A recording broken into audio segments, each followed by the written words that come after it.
Think about what you did. Nobody makes it to the end of these things. Come on.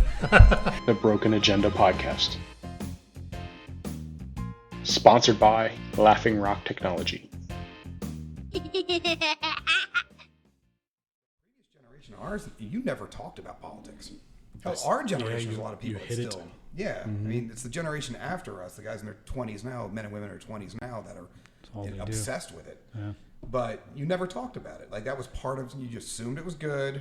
You voted for who you voted for. You didn't even tell your spouse who you voted for half the time. Yeah. Well, it's because everybody thought that they were like genuinely good people trying to do the right thing. And I think everybody at this point has realized, oh, these people are actually the worst part of humanity. And they're in control. How did this happen? I don't know, Jimmy. I don't know, but I cannot disagree with that statement. I don't know.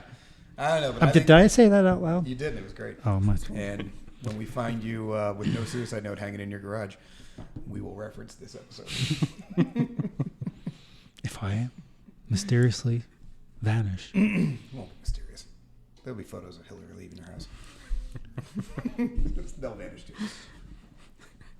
All right, so what are we talking about today? This does not directly dovetail into what we're talking about, but it actually kind of does. Kind of. A little bit. Yeah. So, this was your topic, right? Yeah. I had found a report that was released recently on ICE, the, what's that stand for? International Immigration and Customs Enforcement. Yeah. Was found by the Georgetown Center for Privacy and Technology. They were found to be they're just amassing data and using that in their searches for like illegal aliens and stuff. So, I think some of the stats were like 3 out of 4 people's photo ID is on record with ICE, whether they need to or not. I think they have some on this website. They have some like big bullets. Yeah. Let's see here. American Dragnet. Yeah. Yeah, they're the blue ones down there. Yep. So yeah, 1 in 3 adults, sorry. Yeah, but it has access to driver's license of 3 and 4 adults. So it was just something I had kind of looked into, and being someone who was very aware of what Edward Snowden released 10 years ago with the spying on American citizens, they kind of pissed me off, to be frank. Like, I was in a rage when I saw this. It's just, I don't know. Thought it'd be interesting to discuss. So I'm assuming you're anti. Yes, I'm absolutely anti. What ICE is doing. Like, yeah, they're essentially it's essentially guys sitting down and pressing go on a computer and having a computer do their investigation for them. They don't have to investigate anything. Before, when ICE would try to find an illegal immigrant or someone that needed to be deported, it was usually word of mouth, and they had to go out and do a physical investigation, make sure they actually were who they were. Now they're just scanning pictures that, I mean... Yeah, I don't know. See, this one's interesting to me because the more I read about it, no, granted, I don't like any of this stuff in any way, shape, or form. So I'm obviously against this as a concept because this is invasion of privacy for Americans across the country. But I have a hard time. I totally see how we got here, and I have a hard time having a complete problem with this because a lot of this. Did you read this? I did. Okay, so they're scanning driver's license not because they're lazy and they're not investigating. They're scanning driver's license because there's 17 states that allow illegal immigrants to get driver's licenses. So again, here we don't really have a problem that's generated from ICE. We have a problem that's generated from why are we allowing illegal immigrants to get driver's licenses? I mean, if I was working for ICE and I found out that the states were holding information on the exact people that I was supposed to find, I would absolutely want to use that information. I'd be like, hold on, you have a database filled with all the people I'm looking for. Can I see it? Yeah, but it's more of the conversation of can I see your whole database or can I see these people's information? I agree.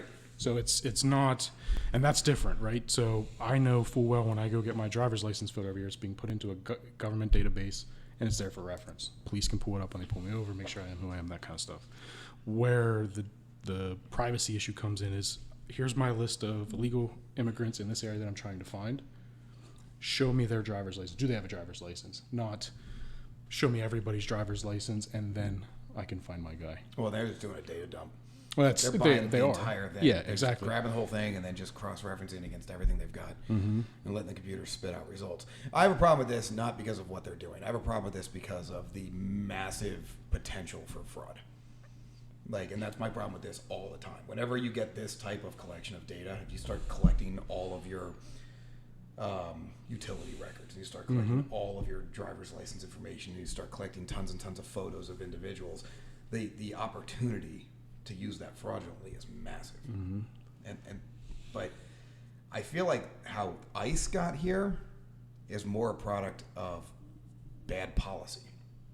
Like, we've got this massive surge in illegal immigration because we're not doing our jobs of defending the national borders, and you haven't given ICE any more resources. So now they're trying to find larger, better ways to do what they're supposed to do, which is take care of illegal immigration without having any of the resources that all these other departments have.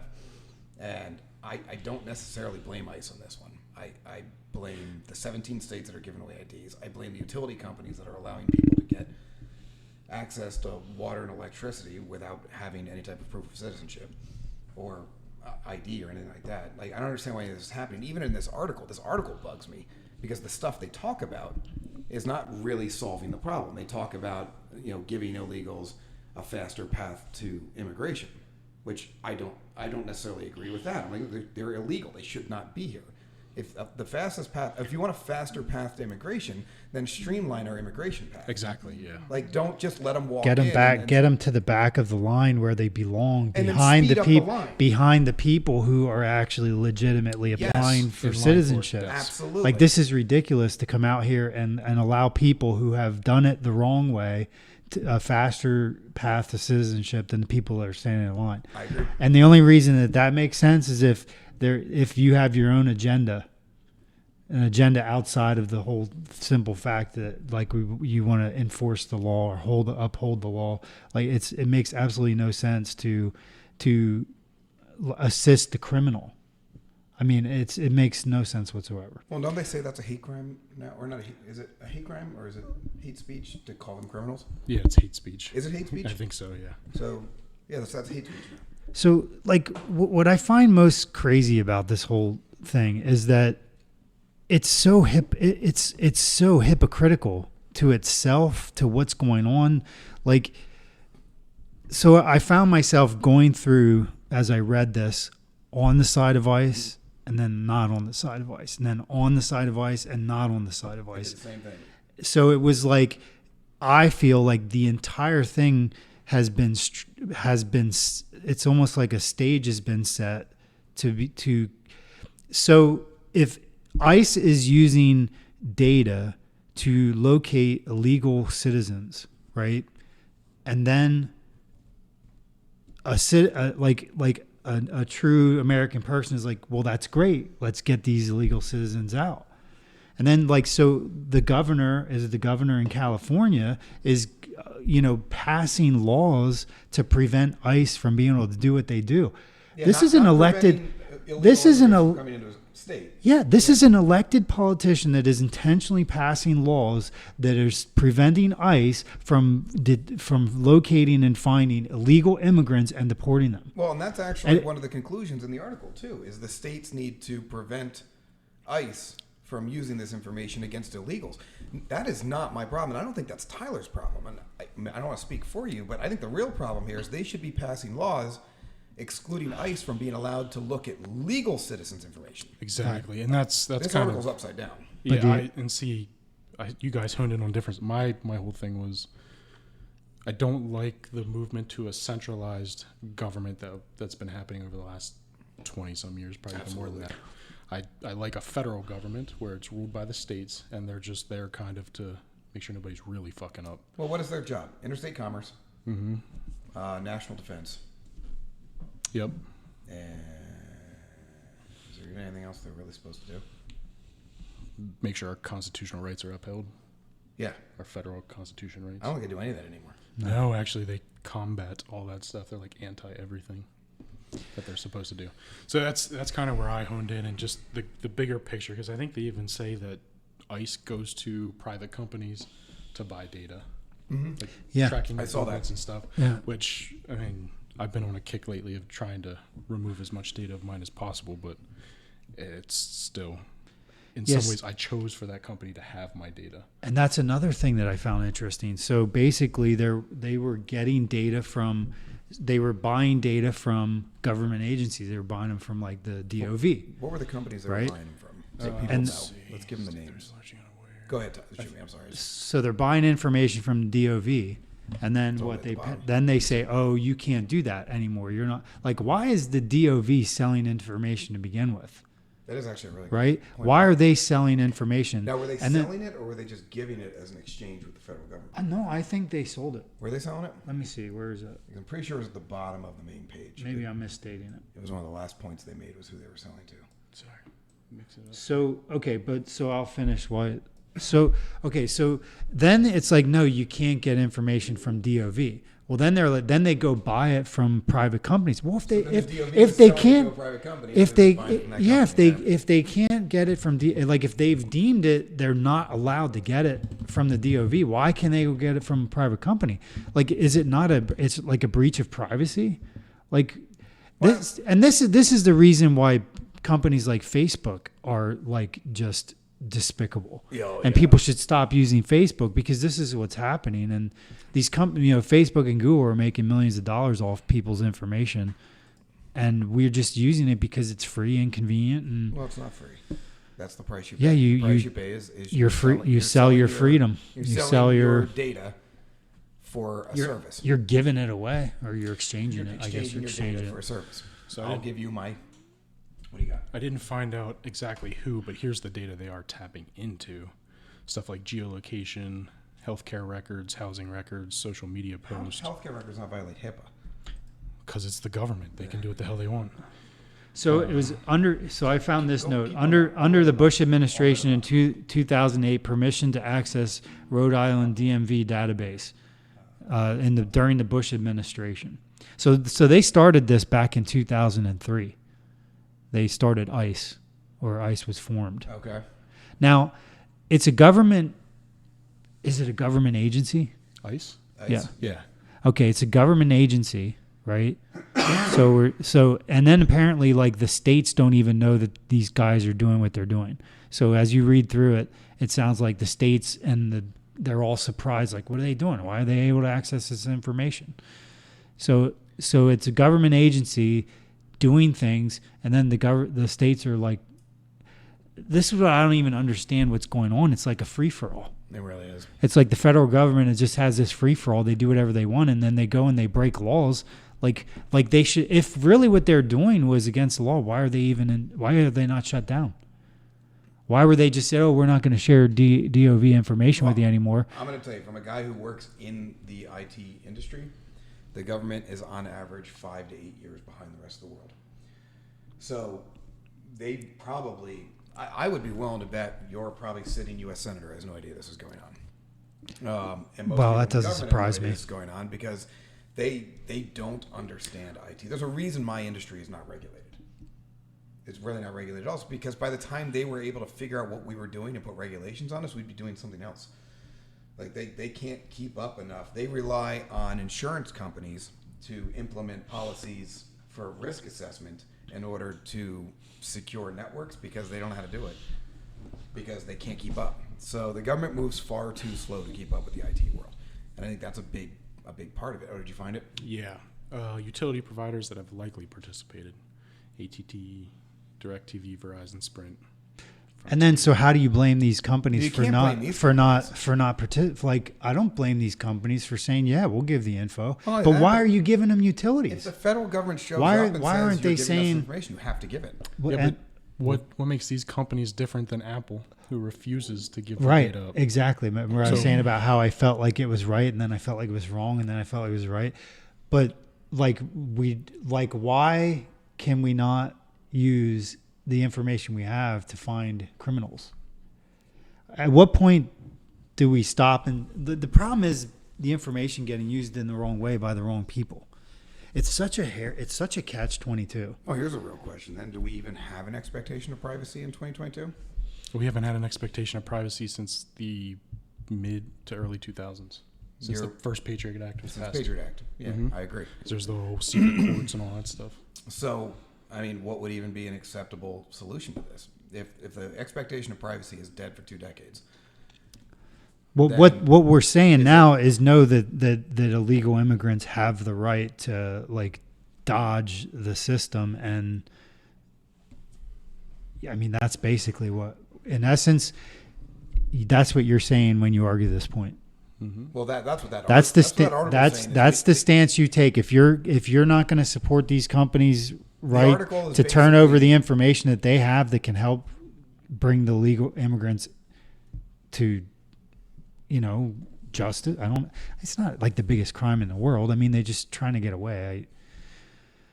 I don't know. No, I get it. And if I was in their boat, in their shoes, I'd probably be trying to sneak across that border too, especially if it was open. And especially if they're good people. But like there's a lot of illegal immigrants that are just good people trying to find a better life. Absolutely. And that's great. I would love to see more legal immigration. Problem is we don't know the difference between them and the people who are coming in here with different agenda. The number one killer in America right now, I believe, of ages 18 to 35 is fentanyl. Mm-hmm. Yep. All of the fentanyl in the United States, basically all of it, is coming in through the southern border from China. And it's just walking itself into the country because we're not securing our border. The problem with illegal immigration is not that people are trying to get away. That's the heartbreak emotional side of this. But I think it was Benjamin Franklin who said that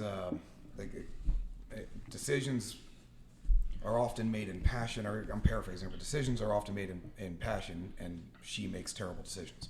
It was something like that. I don't remember exactly what the phrase was, but I mean, making an emotional decision because people are having a hard time in Honduras or having a terrible time in Panama or having an awful time in Colombia and they're trying to get away, using that as a justification to allow our borders to be porous is an absolute travesty. That should not happen because you're not just going to get good people trying to get away. What you're going to get is everything that comes from those countries that made them terrible.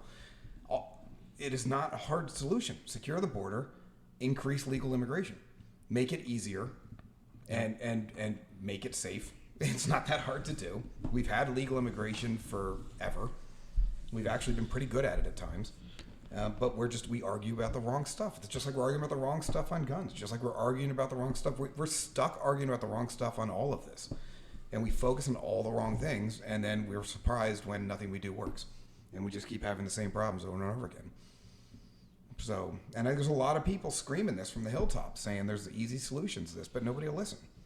Because people get fired up because one kid got separated from his family, and oh no. And it's like, look, if you're going to start running between national borders, that's like what's going to have the price you pay. I mean, I don't I don't feel sorry. That's just the circumstance. I mean, then they're going to say, well, it's your white privilege. Like, I don't think so. I don't think it matters what color you are or what creed or religion or anything else. What about say that to the people that are living in the parts of the country right now that are struggling because they can't. They live here and they're struggling, and we're dumping pounds of money into the illegal immigrant. I'll tell you, we got to take a break. But my buddy Domingo came here legally, and he gets furious. He should be ducking and dodging. He came here legally. Oh, okay. He brought his whole family over. He owns a pretty big landscaping company. He's doing very well for himself. And he's kicking butt. He came here when he was, I don't know, like 19 or 20 or something like that. And now he brought his kids have all worked for him. His dad works for him. He's got a whole family business going. And this stuff drives him crazy. Not because he's mad at the government for enforcing illegal immigration law, but because he's mad at us allowing illegal immigrants to stay here. He said it took him like 10 years to get through the process and to get into the United States and to get here legally and to pass his citizenship and do everything he was supposed to do. And he's like, and now I've got guys coming and asking me if I'll pay them cash under the table because they came here illegally. And they're like nudging him in the ribs going, we came from the same place. And he's like, no, I'm an American now. He gets so mad. And I was like, and that's what you're doing. You're disenfranchising people. That's a long time. Their way in. That's a long time to wait. 10 years is too long. That's too long. The system. That's what's broken. That's the problem. Easier. Like it shouldn't take somebody 10 years. Well, I mean, Henry. That's just absurd.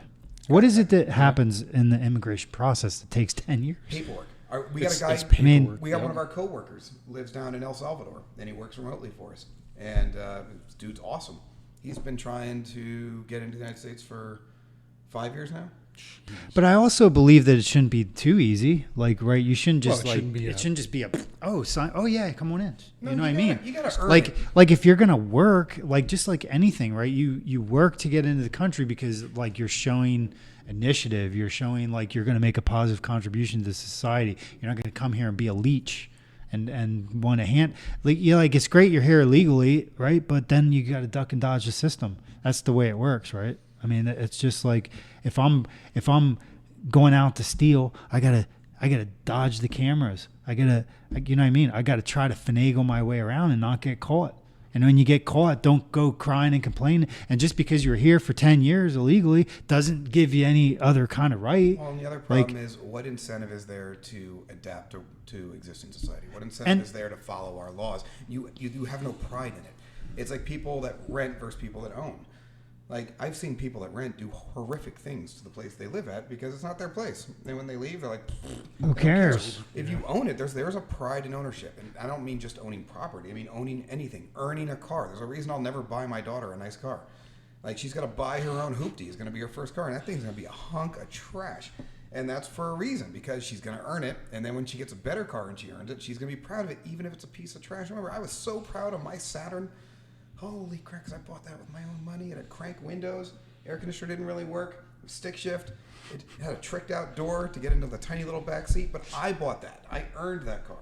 Like, I worked for it. Like, there is a pride of accomplishment that we have lost in this giveaway society. And it's not a good thing. And when you give away citizenship, that is the worst thing to give away. There's no reason to have pride in your country. There's no reason to have pride in its future success. Mm-hmm. It's you destroy all of that. And then you ultimately destroy the person. Like, without pride in yourself and what you're doing, what are you living for? Like, I don't know. The real question I have, and I know we got a break, but I want to ask it because I'll forget when we come back. Later. Like, if you're here for 10 years and it takes 10 years to gain citizenship, how on earth were you not able to accomplish getting citizenship after being here for 10 years? It's like you could still go through the process. Why couldn't you go through the process? You're like right here over the line. I've watched it happen. It's got to be even easier. We had a dude working here. He doesn't work for us anymore, but he worked for us for a number of years, and loved him to death. But he just sucked at paperwork, and they almost deported his ass. It's a lot of paperwork. You knew him.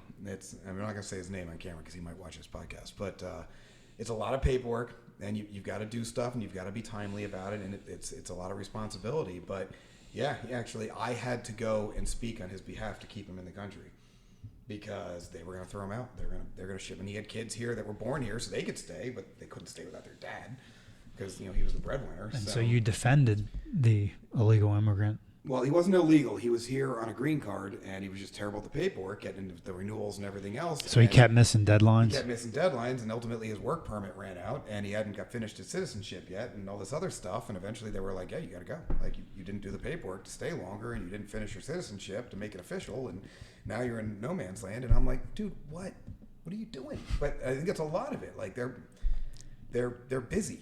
And they're trying to make, they're trying to live a family, and they're trying to live, and they're trying to build new careers and everything else, and it's slipping through the cracks. Stuff's slipping through the cracks. They get distracted like the rest of us. I would absolutely be deported. I would not have time to sit and down. So when you look at it in that light, it's like, and then so now you're back at the point of, the argument is on one side of the coin saying, look, man, these people are doing just exactly what you're saying. We can't just send him home now. He's been here for 10 years. He's got a family. I told him if I was them, I'd send him home. I was like, you are being an ass. I was like, come on, man. You've been here since you were like 15 years old. You're like 25 now. And you dropped the ball. You've got like 5 more things to do to finish your citizenship, and you're going to get your ass deported. I was like, you're just being lazy at this point. Like, that's a punk move. I was pissed at him. I went and spoke on his behalf because, one, I didn't want to see it happen to his kids. If it was just him and he wasn't married, I would have been like, get it out of here and start it all over again. I'll hold a job. Well, maybe he doesn't have to start it. Teach you a lesson. Maybe he doesn't have to start all over again. But if he's deported, then maybe they could go to the front of the line. Maybe, I don't know, but the personal responsibility element matters too. Could you have to do the work? Could you evaluate a person? I guess if they're an illegal immigrant, they don't have a work history, right? So you can't evaluate them and see if they've been a productive part of society. So it's like they're just like, yeah, it's kind of a tough situation. I don't think it's that tough. Like, most countries are going to have criminal records and things like that. If you're not a criminal, if you're not a felon, and if you have some sort of serviceable skill, even if it's just landscaping or something like that. Like, I'm no good at landscaping. Yeah. I mean, some sort of serviceable skill. Then, yeah, come on, let's give you a shot. And you could probably, and if you've been here, hiring landscapers in the U.S. And if you've been here for 10 years, and you would have references, but then now these companies are hiring illegal immigrants. Well, now you pre-approve them, you get them here on a green card, and you give them the timeline to get their stuff done, to get their citizenship. And that's the way it's supposed to work. And if they don't do their part and don't do the work, you send them back home. And that's not an unreasonable thing. They get screened in the beginning to make sure that they're not a rapist, or they're not selling drugs, or they're not affiliated with any gangs, or they're not affiliated with any terrorist groups. They pass all of that. I mean, we keep pretty detailed information on international people. You pass all that, be like, all right, come on in. Come on, we're going to give you a green card. You're going to have to check in so often. Here's the classes you have to take. Here's the stuff you got to do. And we expect you to get your citizenship in the United States within the next 5 years. So after you need to complete all this in that time, or we're going to send you home. We don't care how many kids you have. Like, you got to go home. So just get it done. Like, and that's it. And that's, if you really want to be here, I don't think that's a tall order. And most people that come here do it. Yeah. And they're happy to do it. And they're full of pride when they get their citizenship. Have you ever met anybody that got their citizenship? Yeah, they're better Americans than a lot of Americans that were born here. My favorite immigrant. It sounds like a sitcom. He's Canadian. And he acts like he jumped the Rio Grande. And I'm like, dude, you're almost more American than I am. You're from America's hat. I was like, come on. Like, you took a boat across the Great Lakes. It was probably a yacht because you came from Canada. like you landed, we draped an American flag around your shoulders and gave you a mattress store. Like, that's not. You're not a real immigrant. You're like a faux immigrant. I'll count it, but reluctantly. I'm not thrilled about it. like I don't know. Like, I feel like you need to be holding on to the wheel of the last plane leaving your country. Like, that's a real immigrant. Yeah, when you're like trying to hang on to the windshield. Yes. Yeah, and you fall out of the cargo department of the plane when it lands in Miami, and you're like, I made it. Like, that guy deserves it. He earned that crap. Didn't walk across Toronto's bridge. If you're watching this, Jeff, I apologize. His name's Jeff, for God's sake. That's his real name. I don't think he gave himself that name when he came here. He's Jeff, the immigrant.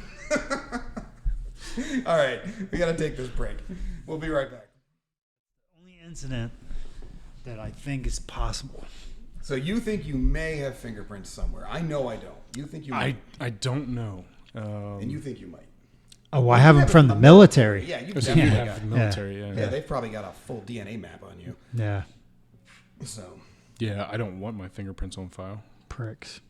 I've avoided it at all costs. There are things I want to buy that require it. So I know. I might have to. In the gun episode, we'll talk about this, but I really want to get a suppressor for the AR. My brother just bought one at Monday. So he's on his 1 year wait now. Did you see that thing from Canada that they're banning handguns? They froze handguns. Froze all sales. It's white knighting. I'll tell you what. If they ever try taking guns in the United States, there are going to be so many boat accidents. I'm curious to see how. You know what I mean? I know what you mean. Yeah. I'm curious to see how tough the Americans are. When they will come out of the woodwork. For What do you mean? To try to ban stuff? Yeah, They're not going to. It's not going to work. Well, you know what? I could see them doing it through executive order. It'll fail in the courts. It'll fail in courts. But the courts take notoriously 2 to 3 years. It's like... I could see them fast-tracking that as a constitutional issue. I think they'll try to push it. You'll have weak hands that fold, and then they'll be satisfied. Well, we got so many. Well, it was kind of like after that shooting in Vegas, they banned bump stocks. Mm-hmm. But technically, if you're in the 6th federal district, they're legal again. Yeah, they overturned that. That circuit did. It still has to go through the appellate, though. And what's that been, 5 years?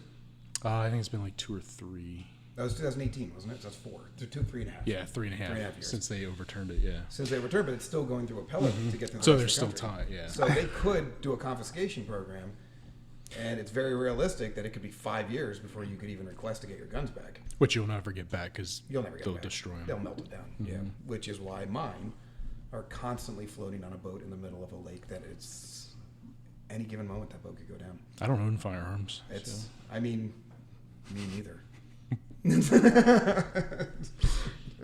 All I know is when they come looking for them, they won't be here. That's 100% sure they got stolen the night before. So I heard something. Maybe you know this.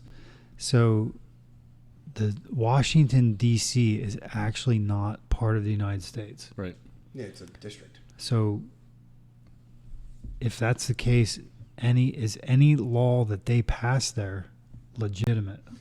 Yeah, well, Because it's the federal government. It's legitimate in the sense that it has the ability to pass laws like a state does. It's kind of it's almost like a territory. It's a lot like Puerto Rico. It's part of the United States, but it's independent. And that's kind of what D.C. is. D.C. is a part of the United States, but it's not a state. But it is covered under federal law, but it doesn't have to adhere to any particular state laws. So it's a kind of a weird little loophole. Isn't their whole It's like a loophole that the criminals figured out. Isn't it their whole You license mean the plate? politicians? Criminals. You said it right. Oh, did I say? It's interchangeable. No, you said no. the right thing. You said the right thing. Nailed it. Nailed it. What were we saying, Tyler? Isn't their whole license plate motto taxation without representation? I think that's what it says on theirs. I think we should do an Taxation episode. without representation. Which is the whole reason the U.S. was a We should thing. do an episode on trying to understand what DC is.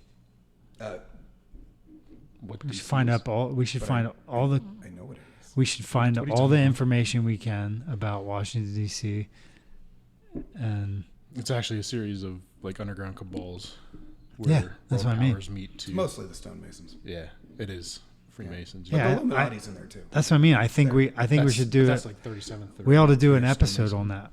Everything we can find on that. That would be a terrible episode. Why? Be a conspiracy episode. So maybe the Oh, next time would we it? do one of those.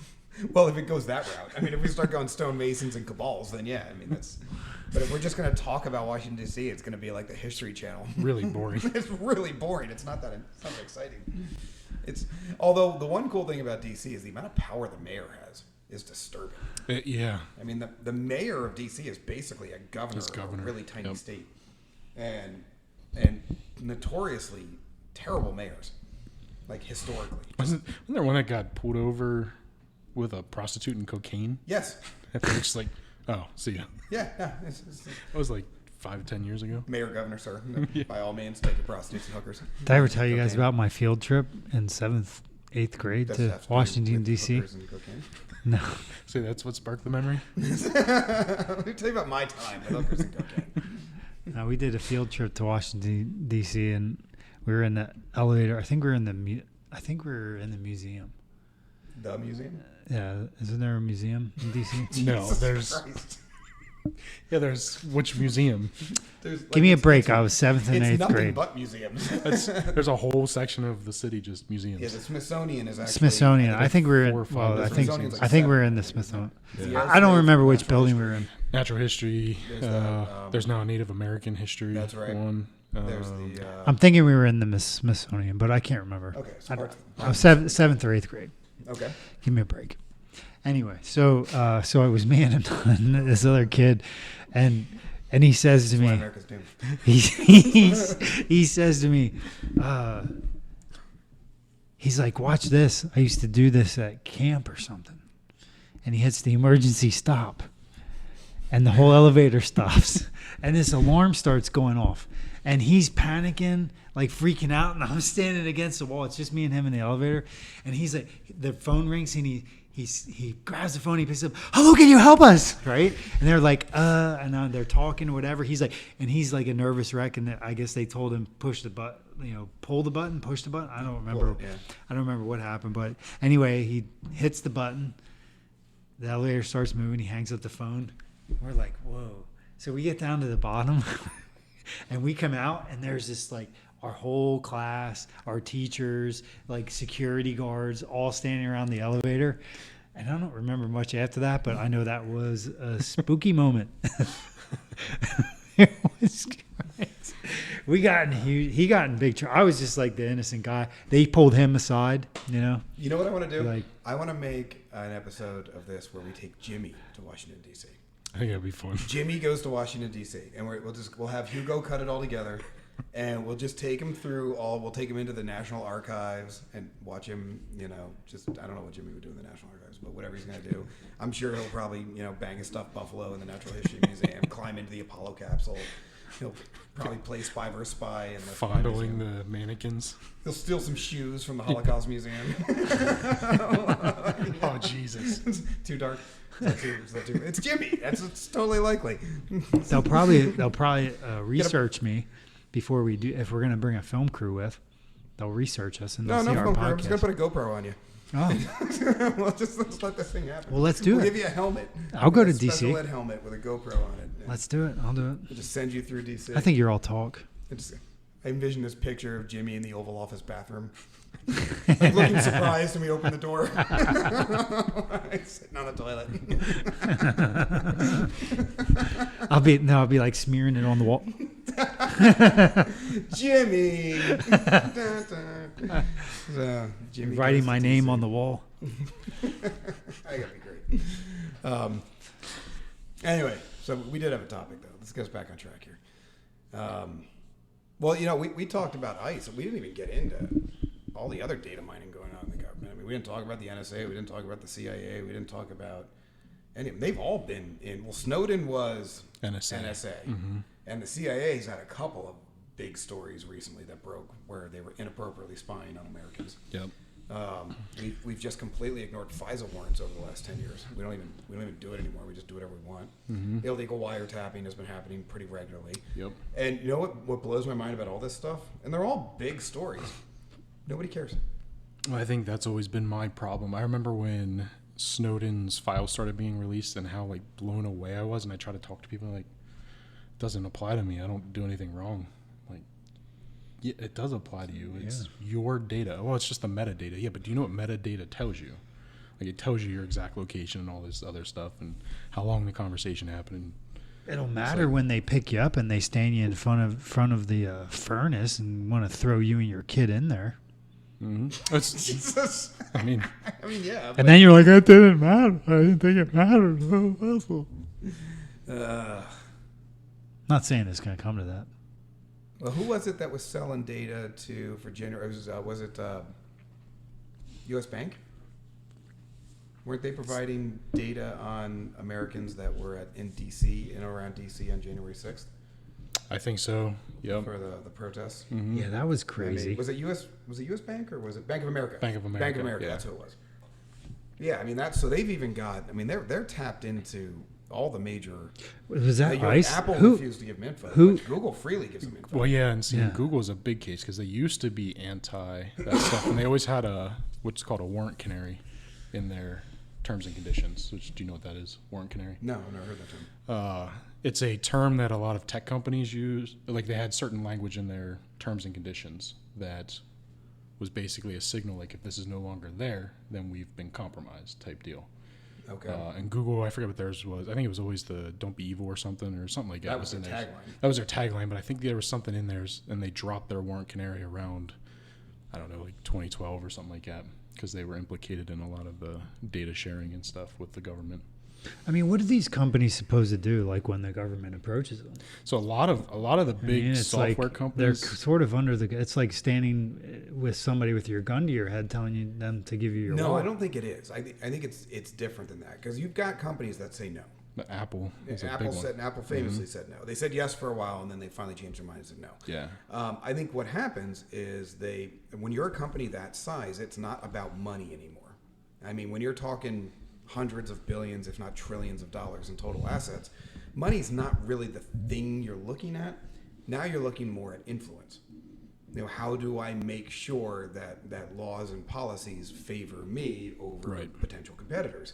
So I give you a little bit of data. You make sure that nobody else is in a position to do data mining like I am, or I give you a little bit of data. You make sure that I get, the access to land parcels across the Midwest where I can build massive data centers. I give you some data, and that becomes a back scratching thing. And they don't deal in money. You can't easily bribe United States departments with money because it's a tough thing to do, and there's a lot of people in these departments. But you can absolutely make backdoor deals where you exchange favors, and that's much harder to track, much more lucrative, and much more beneficial to both parties, where everybody wants to do it.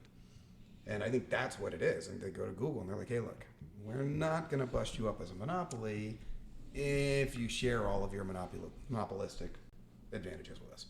And Google goes, yeah, I don't want to get busted up as monopoly. Great. You know what? I think that's a fair deal for all of us. And next thing you know, Google's in their pocket. Yeah, I don't know.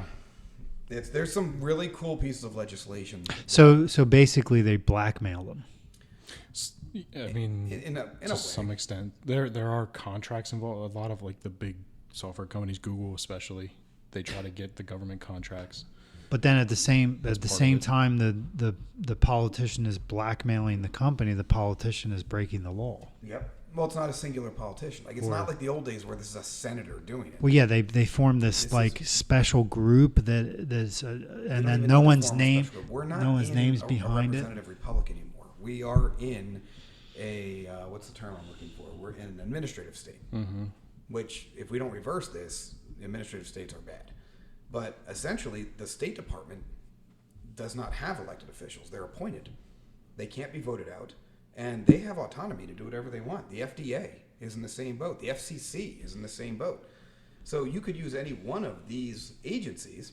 ICE is in the same boat. And you could do stuff that is wholly wrong, and there's no repercussion from outside of shutting down the agency, using the agency as a disguise to conduct criminal activity. Even shutting down the agency, you're going to need to have the House and the Senate and the White House and a numerical advantage strong enough to breach the filibuster in the Senate and the will to do it. I mean, because you're going to have a lot of constituents that are upset if you destroy an agency that employs hundreds of thousands of people. So it's a very difficult thing. Now, a lot of the laws that are coming out now that they're claiming they're going to bring to the table immediately if the Republicans take back the House and the Senate, which will probably just get vetoed anyway. But things like, I forget what the name of it is, but there's a law that I think Mike Lee just authored, where it basically says, and you can look this up, a Mike Lee law proposal, but basically it says that administrative organizations such as the FCC, the FDA, or whatever, cannot implement public policy. They can't. It must come from Congress. It's the only place it can come from. Well, that's what it seems like. It's almost as if they create this entity, and then they do these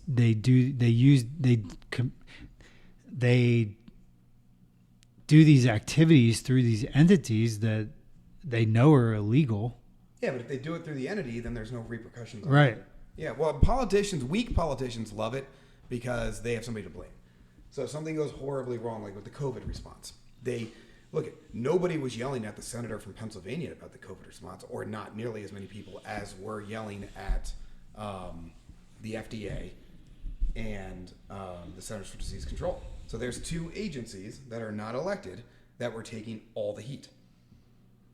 I mean, so they booger flick the entire issue onto agencies. So this is a great way for politicians love it too. Even though they're giving away power, they're also giving away responsibility. They don't have to take accountability for anything. So, weak politicians is a big part of what's going on here. Did you not find it? No, the first one I found was some like WIC thing or something. All right, don't worry about it. But that's basically what it says. We can look it up later and post the name of it. But I mean, so a lot of bills like that, simple things I would love. God, I would love to see a constitutional amendment to abolish the executive order. We don't elect a king.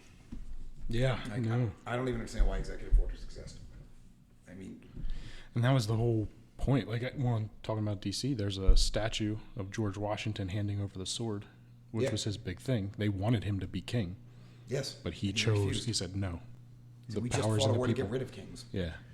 Again, that's, I mean, that's pretty moving And statue. he could have been. He could have been. If he had Yep. said yes, they would have made him a king, and we would have been a monarchy. Yep. Absolutely would have been. People Mm-hmm. loved him. So, but he was awesome. Yeah. That was the That whole dude point. was awesome. Yeah, now I want to go back to DC and look at that statue again. It's a cool I statue. like that statue. Yeah. I'll tell you, I always get a little choked up at the Lincoln Memorial.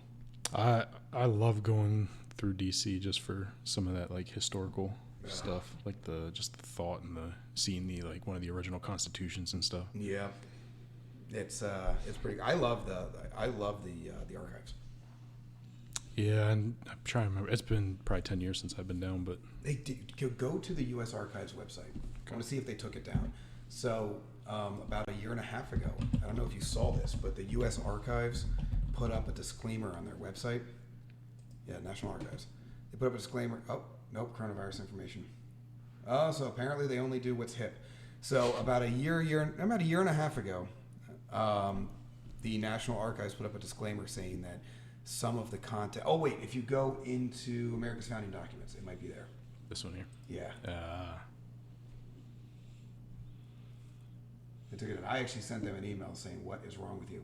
So it actually had a big banner on this page. If you went to the founding documents, saying that some content on these pages may be considered offensive to certain peoples, and we encourage you to, read with caution or whatever. Like it was porn. Yeah. Like it was literally like a porn warning on here. I don't know. I sent them an email. I was like, "What is wrong with you?" What? I was like, what? These are our founding documents. Like, are you insane? And I've read them a few times. It's been a while, but I don't recall anything. Well, like all men are created equal. Okay. Yeah, that's product of time. It is, but I mean, we don't live in a world where you Where you look at things consider that, logically. yeah. We live in a world where your emotional response is fact. So look up Oh, men, Franklin's women, quote. Find me this Franklin's quote. Franklin quote on passion. But because it was men and not women and Well, men? there's a lot of stuff like that in the Constitution where they use old terminology, where they talk about all men are created equal, and just different things like that. And Well, because they were passion drives. they Yeah, were so what this is let reason hold the right or reins. There's another one, but that one's pretty good too. so they're claiming that the documents are what like racist. feminist, or they Well, would I not be feminist. It'd be the opposite of feminist. Well, I They'd think be- there's a component of racism in there they were claiming because there's some of the documents talk about women not having the right to vote and African Americans not having the right to vote and things like that. Is that the one?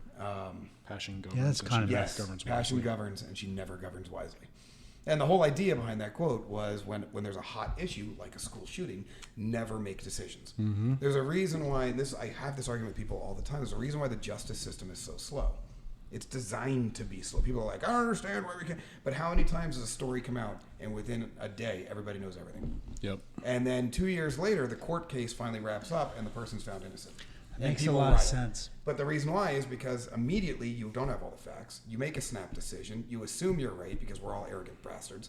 And then when it doesn't go the way you think it's supposed to go, it's because the actual facts, Take the time. heat of it calmed down, emotion fled away, passion died, and then logic was allowed to dictate the decision. And all of a sudden it turned out, well, no, none of what you thought was true. We talked to all the witnesses, we saw the video footage, we interviewed everybody, and none of that was accurate in the first place. But you never see the follow-up article telling everybody you were done. Yeah. We're always on to the next passion thing. Mm-hmm. So I love this quote from Franklin because it's true. It's always been true. So that's the first time it actually makes sense to me that the system's slow. And it works And- because it's slow. Well, and it's also can be exploited because it's slow. It is, yeah, and that's they're using it, the slowness of it, Yeah. against it. But because we allow it to. Executive orders are a perfect example of using the slowness of the system against the American people. If you know it's not legal, but you also know it's going to take the courts 2 to 3 years to iron out the legality of Yeah, it. you can do You can have your 2 to thing. 3 years of policy, Yeah. and then by that point, people are used to it. Yeah. Wasn't that a quote from Trump? And you're just buying time. You're just buying time to do what you want, even though you were unethical about how you achieved it. Yep. You still get your time. What was Trump's quote? Wasn't it something? I forget the exact words, but it was something like "Take it away now and deal with it in the courts later." type Did he say deal. that? I think so. Around the bump stock ban. Oh yeah, I think he did say that. Something of Well, that and nature. he also said that about Obamacare. On the flip side. Yep.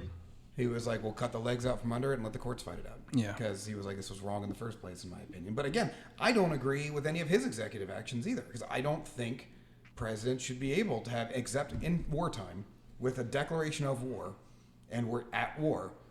I don't see why executive orders. Yeah, but have to then exist. they declare war. Well, go ahead. Now Then you they have to declare war and every time they'd declaring want to war have triggers a whole bunch of executive other action, stuff. and then Yeah. we'd be warmongers Maybe. because they can't get enough power, to satisfy their thirst. I mean, possibly, but I say it's a lot harder to declare war. and it is definitely. First of all, you have to get to actually declare war. Congress has to vote on it. Yeah. So you have to be now. You have to be complicit with Congress, which is very tough to do because I don't know if you've ever seen Congress. They don't agree on crap, which is probably a good thing. I like when Congress is deadlocked because then nothing bad happens because most of what they do is bad. So that's a hard thing to do. But then also you can limit wartime powers, and there are limits to wartime powers. So it's not an indefinite power forever. And Congress can also withdraw the declaration of war, in which case now your wartime powers go away. So it definitely limits it, but there's no reason why one man should be able to go through and shut down all the oil production in the United States. I mean, or one woman, doesn't matter what it is. There's absolutely no reason that, I don't even know how we got here. And governors can do it too. That doesn't make any sense either. Well, Now, speaking of- Pennsylvania cut the legs out from the governorship, saying that any executive order that you do for emergency purposes has a shelf It has a shelf life, yep. and then it has to go over to Congress. And I thought that was brilliant. Which, I mean, I'm okay with that. So fine with I have a Give it a question. shelf life.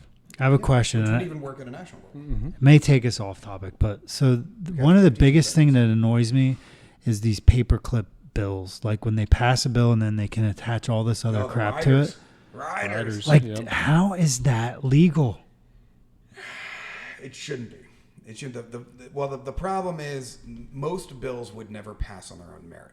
So that's where the compromise of Congress comes in. And That and is the such- riders were supposed to be the compromise happens, and then the stuff you had to do to make this bill work for all the states becomes part of the bill. Personally, I don't think the riders should exist. I think after you submit the bill, when it goes, it should have to go back and be rewritten with all of that verbiage in it and then resubmitted back to Congress. It would take a lot longer, but again, I don't mind if Congress takes forever because most of what they do is crap. So write a good bill in the first place. But or- they're sleazy little. They stick that stuff in there that has nothing to do with the bill they're passing, Yep. and they should be brought up on criminal charges when they do that. It's, I mean, it's wrong. They used to have the line item veto for that reason, but then it just turned out that whatever party the president was would just line item the stuff for the other party, and that had its own problem. I'm not even a big fan of the veto. I don't understand why the president gets to veto stuff. Like if Congress passes it, like Isn't that supposed to be part of the checks and balances, though? it's supposed to be, but I feel like more It's- than one person should have to be involved in a veto. Like veto by committee. I mean, yeah, there's have to be something else going on here, like some sort of like bigger, Some 5-person committee, maybe, or even that it goes to. If he vetoes it, then it goes to a committee to be. I mean, theoretically, they can override the veto, but they never do because there's never No. that kind of majority. Yeah. But it ends up just being. I mean, look what happened in Pennsylvania over the entire tenure of Governor Wolf. Every single thing that got passed got vetoed, and some of it was really good stuff. There was education reform. There were some really good things going on there. Every single thing got vetoed because he just wasn't going to pass anything that came out of that Congress. He refused. It didn't matter what it was. It could have been, a bill promising to save puppies that were dying in trees that were on fire, and he would have vetoed it. Like, no, let those puppies burn. Because he just wasn't playing ball. So I don't know. I don't like the veto power either. Yeah. Or you get so many vetoes. I think that's what it is. You get so many. You get so vetoes. many? Yeah. You get so many. That's it. Yeah. You get For 5 your vetoes term, a year. for your entire or for your term. term. Yeah, you get Your term, You yep. get 15 a term, and as you burn up all your vetoes, you're out. You're out of vetoes, and anything else, it's free for all. You're pretty loose with the vetoes for somebody who doesn't like I'd have vetoes. to look at the stats. It'd be like Vetoes. one veto per year. Maybe I don't know what the right number of vetoes is. I just know I don't. At a certain point, you're done with the vetoes. I don't know. I feel like Congress. Now I feel like we're talking about Italian guys. Like Joe Pesci's gonna walk in here. And be like, hey, what are you done with me? What? I'm funny?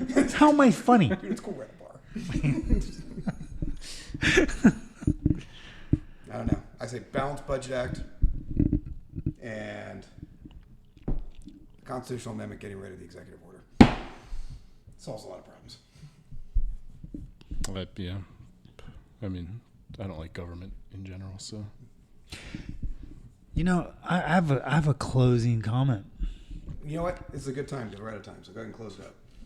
This actually made me think that I drew the conclusion after this that I believe that our government is backloaded.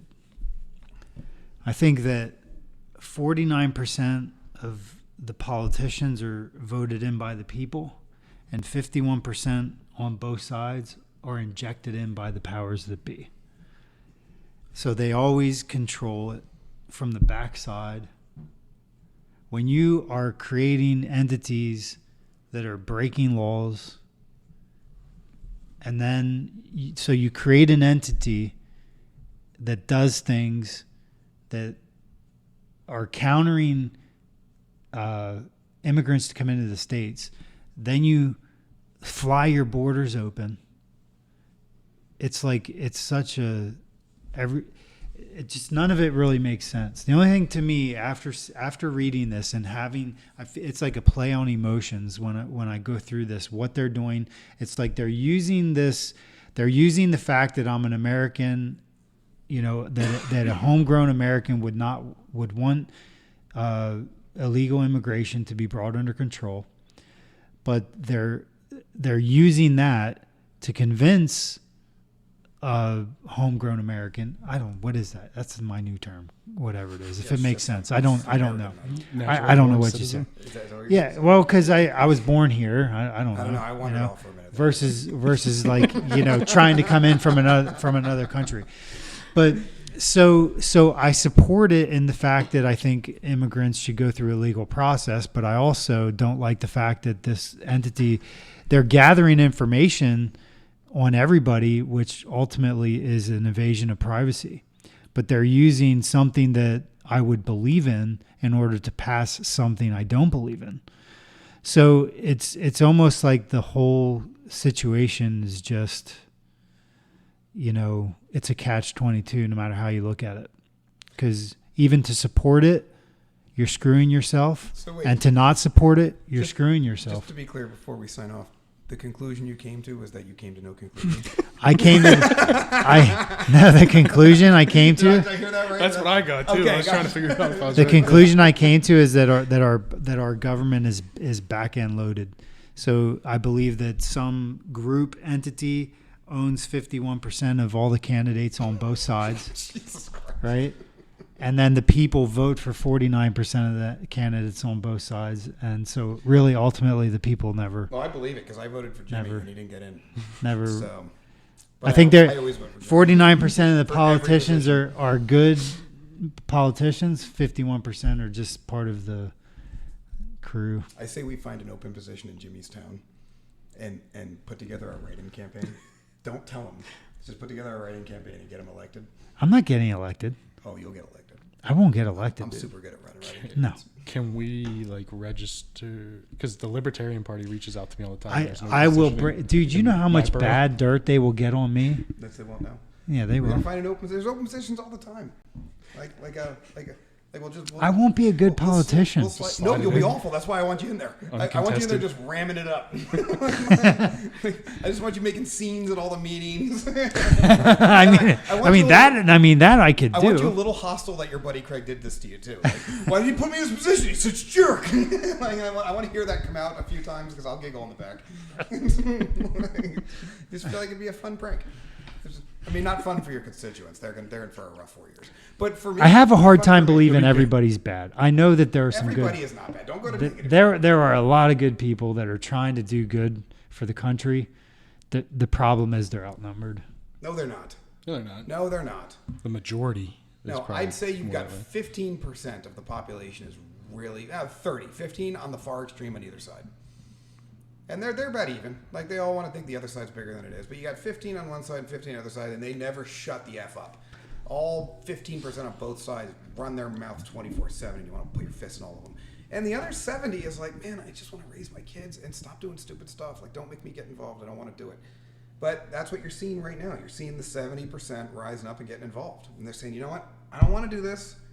I thought you guys had this. I thought you weren't a bunch of jackwagons, but you're all a bunch of jackwagons, so I'm going to run. And you're seeing more nobody politicians coming out of nowhere saying, I don't want to be in this office, but I'm going to do it because the existing person is a piece of dirt and nobody else is running that's worth a salt. And it's a good thing. That's what you want to see. You're seeing the 70% rise up. And it doesn't matter if you're part of that 70 on the left or the right. We're all pretty close in the middle. It's the people. It's the conservatives on both sides that really are the heart of the country. The liberals on the left and the conservatives are the hard right. And There's people on both sides that are really good people. It's not that any one party is like a bad party. It's just it's the far rights and the far lefts that Democrats aren't bad. they're messing everything up. But hardcore extremists on both ends are all part of the problem. And they're the ones creating the war. Yep. But anyway, we are at like 4 hours now, so we got to go. So thank you guys for sticking around for the extra time. Jimmy, thank you for your insight. Tyler, thank you for the topic. It was a good one. Everyone, we'll see you next week. Take it easy. The Broken Agenda Podcast. Sponsored by Laughing Rock Technology.